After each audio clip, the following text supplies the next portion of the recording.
இருக்கமா கொஞ்சம் கவனிங்க. இப்ப புதுக்கோட்டை, திருச்சி இந்த ஏரியாலாம் பாருங்க, 2 அமைச்சர்கள் இருக்கிறாங்க. ஆனாலும் கூட இந்த போதை வியாபாரம் ஜரூரா நடக்குது. அவருக்கு மக்கள் எக்கேடு கொட்டு போனா என்ன அப்படின்னு இருக்கக்கூடிய ஒரு முதல்வராக ஸ்டாலின் அவர்கள் இருக்கிறார்கள். தேர்தல்ல நிற்க யாருக்கு சீட் கிடைக்கும்னு போட்டி போட்டு காத்திருக்கும் வேட்பாளர்கள் ஒரு பக்கம் இருக்க, என்ன ஆனாலும் சரி இந்த திமுகவை ஆட்சியில் இருந்து எப்படியாவது விரட்டணும்னு மும்மரமா இறங்கி வேலை செய்யும் பாஜக மகளிர் அணி தலைவி கவிதா ஸ்ரீகாந்த் பேச்சுதான் இப்போ பட்டி தொட்டி எல்லாம் பரவி வருது. இந்த தெருமுனை பிரச்சாரம் எதுக்காக நாங்க பாரதிய ஜனதா கட்சி தெருவுக்கு தெரு போய் இந்த சக்தி கேந்திர அளவுல நடத்திட்டு இருக்கோம்னா, திமுக ஆட்சியினுடைய அவல நிலைய மக்கள் மத்தியிலே கொண்டு போக வேண்டும் என்பதற்காகத்தான் இந்த தெருமுனை பிரச்சாரத்தை எல்லாம் நடத்தி கொண்டிருக்கின்றோம். திமுக ஆட்சிக்கு 5 ஆண்டு காலம் ஆகின்றது. இந்த 5 ஆண்டு கால ஆட்சியில மக்களுக்கு ஏதாவது செய்திருக்கிறார்கள் என்றால் ஒன்று கூட செய்யவில்லை. ஆட்சிக்கு வருவதற்கு முன்பாக வாக்குறுதிகள் எல்லாம் அள்ளி தெளிச்சாங்க. என்ன சொன்னாங்க? ஆட்சிக்கு வருவதற்கு முன்னா நாங்க ஆட்சிக்கு வந்த பின்ன 1000 ரூபாய் அனைத்து பெண்களுக்கும், ரேஷன் கார்டு வச்சிருக்கக்கூடிய அனைத்து பெண்களுக்கும் 1000 ரூபாய் தரோம்னு சொன்னாங்க. நான் ஜெயிச்சு வந்ததுக்கு அப்புறம் அந்த 1000 ரூபாய தந்தாங்களா? சொல்லுங்க, தந்தாங்களா? இல்ல. தகுதி வாய்ந்த பெண்களுக்கு மட்டும்தான் அந்த 1000 ரூபாய் அப்படின்னு சொல்லி சொன்னாங்க. அது தரல. அதுவும் உடனே தந்தாங்களா? அந்த 1000 ரூபாய் எல்லாருக்கும் தகுதி வாய்ந்த பெண்களுக்கு கூட அந்த 1000 ரூபாய் உடனே கொடுத்தாங்களா? இல்ல. 3 வருஷ காலம் கொடுக்கல. அதுக்கப்புறம் பாராளுமன்ற தேர்தலுக்கு முன்னாடி கொடுக்க ஆரம்பிச்சாங்க. அதுக்கப்புறம் இடையில நிறுத்தினா மக்கள் என்ன செய்வாங்க? திமுகவை கல்லு விட்டு அடிப்பாங்களா? அதுக்கு பயந்துகிட்டே தொடர்ந்து கொடுக்க ஆரம்பிச்சாங்க. இப்ப 5000 ரூபாய் திடீர்னு உங்க அக்கௌண்ட்ல எல்லாம் போடுறாங்க.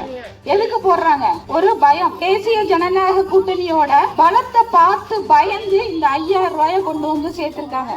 500 மதுக்கடைகளை டாஸ்மாக்ல மூடுறோம்னு சொல்லிட்டு அங்கிட்டு பிரைவேட்டா போய் 1000 மதுக்கடைகளை திறக்கிறாங்க. 1000 மதுக்கடைகளை திறக்கிறப்ப ஒவ்வொரு கடைக்கும் 60 லட்சம் முதல் 2 கோடி ரூபாய் வரைக்கும் கமிஷனை வாங்குறாங்க.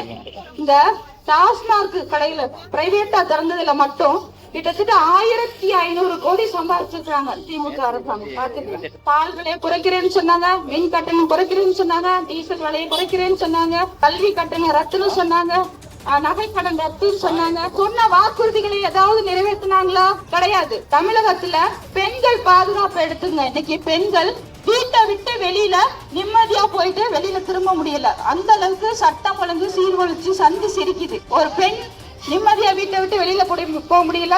வீட்டுல இருக்கக்கூடிய பெண்கள் கூட பாதுகாப்பு இருக்க முடியல. பயந்து வந்துட்டே இருக்க வேண்டிய சூழ்நிலை. ஸ்கூல்ல படிக்கிற குழந்தையா இருந்தாலும் சரி, கல்லூரியில படிக்கிற மாணவியா இருந்தாலும் சரி, மருத்துவத்துறையில் இருக்கக்கூடிய பெண்களாக இருந்தாலும் சரி, காவல்துறையில் இருக்கக்கூடிய பெண்களாக இருந்தாலும் சரி, எந்த பெண்களுக்குமே இந்த ஆட்சியில பாதுகாப்பு இல்ல.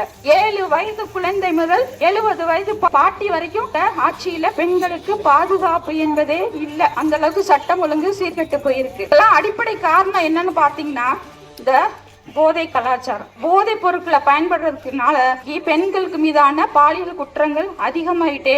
கஞ்சா போன்ற பொருள் எல்லாம் பாத்தீங்கன்னா ரொம்ப ஈஸியா பள்ளிக்கூட வாசல்ல கிடைக்குது, கல்லூரி வாசல்ல கிடைக்குது, எங்க பார்த்தாலும் கிடைக்குது. இப்ப புதுக்கோட்டை, திருச்சி இந்த ஏரியாலாம் பாருங்க, 2 அமைச்சர்கள் இருக்கிறாங்க. ஆனாலும் கூட இந்த போதை வியாபாரம் ஜரூரா நடக்குது. இந்த 2 அமைச்சர்களும் இதை பத்தி கவலைப்படுறதும் இல்ல, கட்டுப்படுத்துறதும் கிடையாது. நேத்து கூட எடுத்துக்கங்க, புதுக்கோட்டையில 9 கோடி ரூபாய் அளவில் போதை பொருள் கிடைச்சிருக்கு. 4 ராமேஸ்வரத்தை சேர்ந்த 4 பேர் அரெஸ்ட் பண்ணியிருக்காங்க. இப்படி தினம் அதிகமா நம்ம புதுக்கோட்டை, இந்த திருச்சி இந்த இடங்கள்ல தான் போதை பொருட்கள் அதிக பயன்பாடு இருக்கு. இன்னைக்கு சட்டம் போடாம இருக்கமா கொஞ்சம் கவனிங்க. அப்ப நாங்க பேசுறதுக்கான உங்களுக்காக தான் பேசிட்டு இருக்கோம். இங்க சமூக வலைதளத்துல எல்லாம் பாக்குறோம். இன்னைக்கு ஸ்கூல்ல படிக்கக்கூடிய பசங்க, கையில புக் எடுத்துட்டு போகக்கூடிய பசங்க, இன்னைக்கு அவங்க கையில கத்தியும் ஒரு கையில கஞ்சாவுமா அலைகிறாங்க. அவ்வளவு மோசமா இருக்கு. ஸ்கூல்ல படிக்கிற பொம்பளை பிள்ளைங்க ஒன்னா உட்காந்துக்கிட்டு பீர் குடிக்கிறாங்க. அந்த அளவுக்கு இன்னைக்கு இந்த போதை கலாச்சாரங்கிறது புறையோடி போயிருக்கு. ஒரு குழந்தை வீடியோல பேசுது, கஞ்சா போதையிலே, ஆமா நான் கஞ்சா விக்கிறேன்னு சொல்லுது. அந்த அளவுக்கு இன்னைக்கு குழந்தைங்க மத்தியில கூட கஞ்சா பொருள் குறையோடி போயிருக்கு. இதையெல்லாம் முதலமைச்சர் கண்டுகொள்வதும் இல்ல, கவலைப்படுவதும் இல்ல.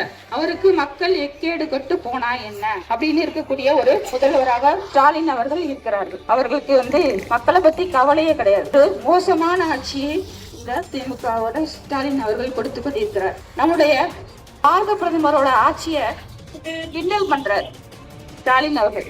என்ன சொல்றாரு? பாரத பிரதமரோட ஆட்சி தப்பா ஆட்சி அப்படிங்கிறாரு. ஸ்டாலின் அவர்களே, நான் உங்களுக்கு ஒண்ணு கேக்குறேன்.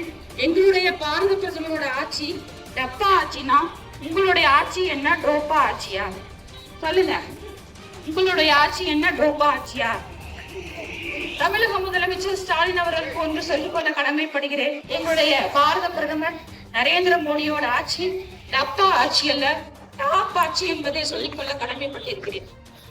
ஏன்னா அவரை ஒரு முறை அல்ல, 2 முறை அல்ல, 3வது முறையும் மக்கள் ஓட்டு போட்டு தேர்ந்தெடுத்திருக்கிறார்கள். அதற்கு ஒரே ஒரு காரணம், அவர் அனைத்து மக்களுக்கும் அனைத்து திட்டங்களையும் ஊழலற்ற ஆட்சியையும் கொடுத்ததன் விளைவாகவே இன்று அவரை மக்கள் தேர்ந்தெடுத்திருக்கின்றார்கள்.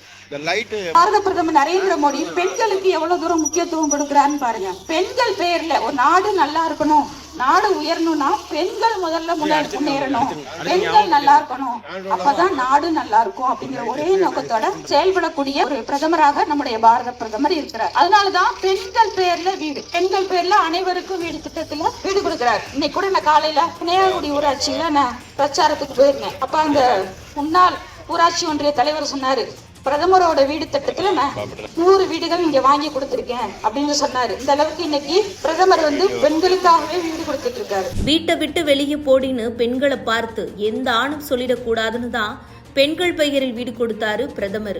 பெண்கள் பெயர்ல எதுக்கு கொடுக்கிறாரு தெரியுமா? ஒரு கணவனுக்கும் மனைவிக்கும் சண்டை வந்துச்சுன்னா கணவன் சொல்லக்கூடிய முதல் வார்த்தை வீட்டை விட்டு வெளியில போடி அப்படின்னு சொல்லுவாரு. அந்த வீட்டை விட்டு வெளியில போடின்னு பெண்களை பார்த்து சொல்லக்கூடாது ஒரு கணவன் அப்படிங்கிற ஒரே காரணத்துக்கு தான் பெண்கள் பெயர்ல வீடு கொடுக்கிறார்.